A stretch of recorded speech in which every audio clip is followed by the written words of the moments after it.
Hi dear friends, നമ്മൾ ഇന്ന് പഠിക്കാൻ പോണത് ഫോർമാറ്റ് പെയിൻറ്റിനെ കുറിച്ചിട്ടാണ്.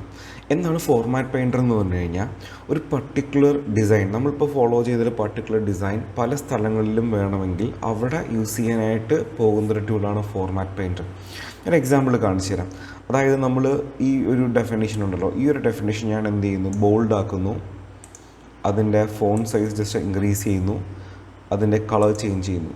സോ ഈ ഡിസൈൻ എനിക്ക് എൻ്റെ ഫയലിലെ പല സ്ഥലങ്ങളിലും അതേപോലെ വേണമെങ്കിൽ, ഇപ്പോൾ ഞാനത് മാനുവലി ചെയ്യുകയാണെങ്കിൽ ജസ്റ്റ് എന്ത് ചെയ്യുക, വീണ്ടും അവിടെ പോവുക, വീണ്ടും എന്ത് ചെയ്യണം, ബോൾഡ് ആക്കണം, സൈസ് കൂട്ടണം, പിന്നെ എന്ത് ചെയ്യണം, അതിൻ്റെ കളർ ചേഞ്ച് ചെയ്യണം. സോ എനിക്ക് ഈ ഒരു പർട്ടിക്കുലർ ഡിസൈൻ ഇങ്ങനെ ചെയ്യാതെ തന്നെ ഒറ്റ സ്റ്റെപ്പിൽ അവിടെ അപ്ലൈ ചെയ്യാനായിട്ട് യൂസ് ചെയ്യുന്ന ടൂളാണ് ഫോർമാറ്റ് പെയിൻറ്റ്.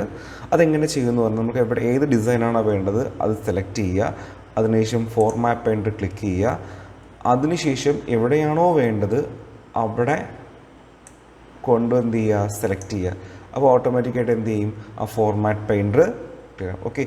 അപ്പോൾ എവിടെയാണോ വേണ്ടത് അവിടെ എന്ത് ചെയ്യുക, ആ ഒരു പർട്ടിക്കുലർ സ്ഥലത്ത് ഫോർമാറ്റ് പെയിൻറ്റർ എന്ത് ചെയ്യുക, കൊണ്ട് സെലക്ട് ചെയ്യാം. ഓക്കെ.